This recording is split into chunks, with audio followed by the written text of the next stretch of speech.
राधे राधे दोस्तों, स्वागत है आपका हमारे YouTube चैनल में। आज आए हम ब्रजमंडल के 84 कोस की परिक्रमा में आने वाले ऐतिहासिक गांव सौंद गांव में। सौंद गांव में बहुत सारे मंदिर हैं, उनमें से एक मंदिर बिजोकरा बाबा, जिसको बिजार देवता के नाम से भी जाना जाता है, उस मंदिर के महंत श्री तजुर्बानंद बाबा के चरणों में शीश झुकाने के लिए आया हूँ और उनसे आशीर्वाद लेने के लिए आया हूँ और आप सबको उनके दर्शन कराने के लिए आया हूँ। चलो मिलते हैं बाबा तजुर्बानंद से। हेलो, मेरा नाम तजुर्बानंद है। मैं बस्ती में महंत बना के बैठा दो भैया, आपके पास बस्ती की सेवा कर रहा हूँ मैं यहाँ तक। जैसे मेरी बन रही है जैसे भाई गुजरा कर रहा हूँ भैया, है ना। और इस समय अपना धर्म निभाना सबसे कठिन है आदमी को। जब धर्म निभावेगा सब अपने तो भाई परेशानी तो आवेगी वहाँ में, और जब धर्म नहीं निभावेगा तो भैया शैतान बने काट जा। तो जी अपने लक्षण से रहे आदमी और सब मारद रहेगा तो प्रशंसा होगी संसार में, और प्रशंसा होगी तो आपको कीर्ति बढ़ेगी, यश बढ़ेगा, लाभ बढ़ेगा। नारायण भगवान। बाबा, आप तो सत्संग के मार्ग पर चल चुके हैं, लेकिन आप हमारे गृहस्थ में रहने वाले लोगों को क्या संदेश देना चाहते हैं? वो अपने गृहस्थ में रहते हुए कैसे अपने जीवन को मुक्त करा सके और जीवन को अपने तार सके और मुक्ति के मार्ग पर चल सके, इसके बारे में कुछ विचार अपने बताइए। ये विचार अपने भैया भगवान को भजन करो, अपनी खेती क्यारी को जैसे गृहस्थ को अपन धर्म निभाओ। सबसे मुख्य बात है ये कर्ता कर्म क्रिया और सारे विषय समझे अपने ऊपर ही है। अपना भाव बनाएंगे जैसे आप प्राप्त होगा, दूसरे भाव को देने वाला नहीं है। अपना कर्म ही अपना फल देता है, जैसा आप भावना करेंगे जैसे प्राप्त होगा। वहाँ में भगवान को और सबको सहारा मिलकर आपके लिए कल्याण ही कल्याण है। मैं तुम्हारा नारायण। और कोई संदेश देना चाहेंगे बाबा हमारे समाज के लोगों को आप? प्रभु संदेश यही है कि अपनों करसो कर्म करो विधिनाना और मन राखो जहाँ कृपा निधाना। क्यों भगवान की याद करो, अपनों कर्म करो, जी कल्याण हो आपको। गृहस्थ तो भाई अपने गृहस्थ धर्म तो सब गृहस्थ कठिन है निभाना तो, पर अपने धर्म जब सुबह सुचारू रूप से निभा ऐसे निभाओ भैया। अपना सबसे कठिन तो धर्म तो यही है भैया, अपन गृहस्थ के निभाए जाए सुचारू रूप से, वही अपन धर्म में। नारायण। बाबा, लोग यूँ कहें कि सच्चाई के मार्ग पर नर सेवा ही नारायण सेवा, हमेशा हमें सत्य बोलना चाहिए, झूठ को पक्ष ना लेना चाहिए, इसके बारे में आप क्या बताओगे लोगों को? प्रभु व्यवहार है तो व्यवहार प्रतिभाषक सत्ता के साथ में, इन व्यवहार सत्य नहीं है। ये पृथ्वी स्वप्न के समान समझे संसार को। अब तो स्वप्न है जैसे जब स्वप्न देखे जो तो सत्य है और जागृत हो तो मिथ्या है। ऐसे ही संसार को बिछाए जा समझिए को, अपना जैसे मार्ग लगे जैसे करो भैया। तो जी अपनी जरूर जी अपनों जितने सुचारू रूप से अपनों निर्वाह जाए, ऐसा सुचारू रूप से सुंदर रूप से सुख रूप से अपन निर्वाह करो। तो भगवान की कहानी किस्सा के रूप में समझाओगे आप हमारे दर्शक ने जी? भगवान तो भैया सब में व्यापक है, प्रचिन्न है नहीं। भेद करना तो अज्ञान है, भगवान के लिए भेद करना तो अज्ञान है। भेद करने के लिए तो सर्वत्र व्यापक है, तो बाकी लिए भेद क्या करे जाओ बताओ। जो कण कण व्यापक है, आकाश तो जैसे आकाश व्यापक है तो आकाश परमात्मा का स्वरूप है, भगवान को शरीर माने हुआ है। आकाश ही भगवान का स्वरूप है, भगवान को अथवा सब वस्तु अथवा सब में व्यापक है। जैसे आकाश व्यापक है जैसे परमात्मा व्यापक है, सब में ईश्वर भाव से प्रकृति कार्य कर रहा है। ईश्वर माया न होती तो ईश्वर का बना के संकल्प तो माया बना दी मैंने। ऐसे संकल्प ने जीव संकल्प अपने बंधन बना लिए, अपने संकल्प से जीव अथवा बंधन प्रयोग है। नारायण। कोई उदाहरण दोगे जी, कोई जैसे कोई कहानी के साथ समझा के आप जी संदेश भाई? तो भगवान की किस्सा बता के कि भगवान ने ऐसा रूप धरे हो, भगवान ने ऐसा रूप करे हो, ये काम करे हो जी, कोई भी किस्सा बता के आप हमारे दर्शकों ने समझाना चाहोगे जी? प्रभु हमें भगवान अनंत रूप है, अब कौन समझा मैं आप बता दूँ। देखो प्रभु सोचो, नरसिंह के लिए हाथी बन गए, नरसिंह के लिए हरिश्चंद्र के लिए बैराठ बन गए, है ना। और सबने पांडवों के दिए, कृष्ण बन गए। कृष्ण जब जब जब स्वीकार करे तब मतलब ने पीछे जा कृष्ण ने कही भाई अपना तुम अपने मैं तो अपनी द्वारका जा रहा हूँ और तुम अपना राज करो भाई ना।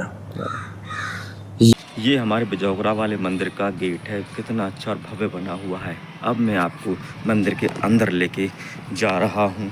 मंदिर के अंदर आप तरह तरह के देवी देवताओं के दर्शन करेंगे। ये बिजौगरा वाला वही मंदिर है जो हिंदू मुसलमानों की लड़ाई में हिंदुओं का साथ दिया था, मुसलमानों के सामने डटकर खड़े हो गए थे हमारे बिजार देवता। ये उनकी प्रतिमा है, कितनी अच्छी प्रतिमा है। ये हमारे मंदिर का आंगन है। अब मैं आपको मंदिर के अंदर और देवी देवताओं की जो मूर्तियां बनी हुई उनके दर्शन कराऊँ। ये हनुमान जी की मूर्ति बनी हुई है, जय हनुमान बाबा की।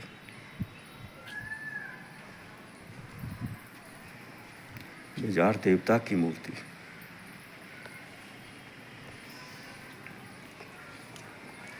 मैया रानी की मूर्ति, भोले बाबा की मूर्ति। ये हमारे मंदिर का आंगन है, कितना अच्छा सजाया हुआ है बाबा ने। पक्का फर्श बना हुआ है और पत्थर लगा हुआ है, किसी चीज़ की कोई कमी नहीं। मंदिर बहुत अच्छा है। बाबा के आराम करने का बरांडा है, बाबा यहाँ पे आराम कर रहे हैं। मंदिर में किसी चीज़ की कोई कमी नहीं, सब चीज़ बहुत अच्छे से सुचारू रूप से सजी हुई है। किसी चीज़ का कोई तोड़ नहीं है बाबा की सजावट का। अब मैं आपको भोले बाबा के दर्शन कराने के लिए ले जा रहा हूँ। भोले बाबा का मंदिर थोड़ा पीछे बना हुआ है।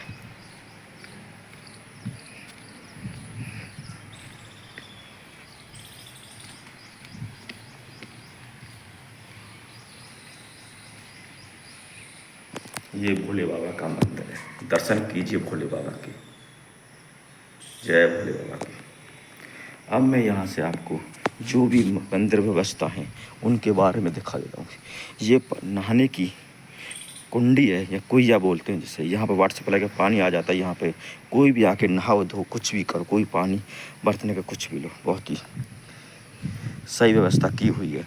अब मैं मंदिर के पीछे आपको मंदिर में और जो भी कुछ व्यवस्था है वो दिखाने के लिए जा रहा हूँ। ये तुलसी मैया का पेड़ लगा हुआ है।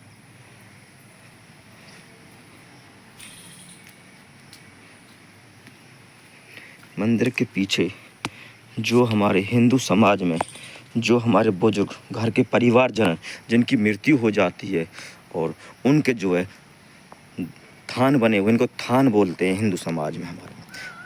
ये हमारे देवी पुराने पूर्वज होते हैं, देवी देवता होते हैं, इनकी पूजा पाठ की जाती है। मावस के दिन, जब मावस के दिन होली दिवाली कोई भी तीज त्यौहार आता है उस दिन जो है इन देवी देवताओं की पूजा की जाती है, इनको नहलाया जाता है। घर में जो भी पकवान बनते हैं सबसे पहले इनको भोग लगाया जाता है। इनके बगैर अगर ये हमसे बिछड़ जाए तो हमारे घर में कोई भी काम पूरा संपूर्ण नहीं होता, बने बने काम बिगड़ जाते। इसलिए हम अपने देवी देवता को सर्वोपरि रखते हैं और उनको जो है कोई भी तीज त्यौहार, कोई भी होली दिवाली, कोई भी मावस आ जाए सबसे पहले देवी देवताओं को ध्यान में रख के पूजा पाठ की जाती है। ये हिंदू इतने देवी देवता बने, गाँव के बस्ती माता के देवी देवता हैं जिन्होंने यहाँ बना दी। कुछ मंदिर बना देते कि इनके पास अपनी जगह होती है, वो अपने घर में बना देते हैं या फिर अपने प्लॉट वगैरह में बना दीजिए। लेकिन मंदिर में ज़्यादा सही रहता है। यहाँ पे मंदिर में बना रखे हैं, अच्छी बात है। ये भी देवी देवता बने हुए हैं, देख लो, ये देवी देवता बने हुए हैं। ये हमारे अखाड़ा है जहाँ पर पहलवान कुश्ती लड़ा करते, प्रैक्टिस किया करते। लेकिन अब बारिश होने के कारण यहाँ पे पानी भरा हुआ है, इसकी साफ़ सफाई ढंग से हुई नहीं। यहाँ पे लोग कुश्ती किया करते थे, प्रैक्टिस किया करते, मल्ल युद्ध बोलते हैं जिसे। पहलवानगिरी किया करते थे यहाँ पर। और मैं मंदिर में और भी आपको दर्शन कराने, महाराज जी ने एक जो व्यवस्था की हुई है सभी को मैं आपको दिखा देता हूँ।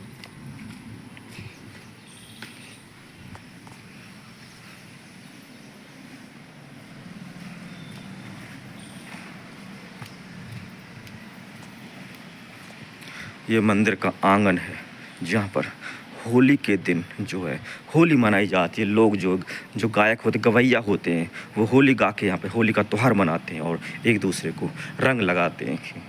ये वही आंगन है जहाँ पर होली के दिन जो है होली मनाई जाती है, होली का उत्सव मनाया जाता है बहुत अच्छे और प्यार से।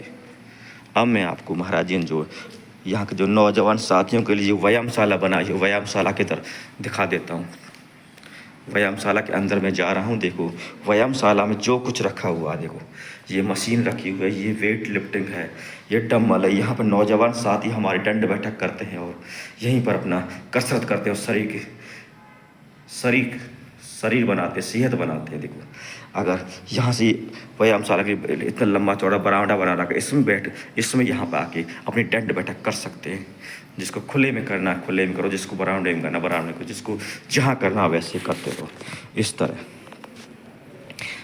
तरह इस मंदिर के मैंने आपको भव्य दर्शन करा दिए हैं। मंदिर में किसी चीज़ की कोई कमी, सब चीज़ सुव्यवस्थित रूप से लगी हुई है। अब मैं धीरे धीरे मंदिर से बाहर निकलता हुआ जा रहा हूँ और मैं बाहर से भी आपको मंदिर के नज़ारे का दर्शन करा देता हूँ। अब मैं धीरे धीरे गेट से बाहर निकल गया हूँ। ये मंदिर का गेट है, मैं गेट से बाहर निकल गया हूँ पूरी तरह से।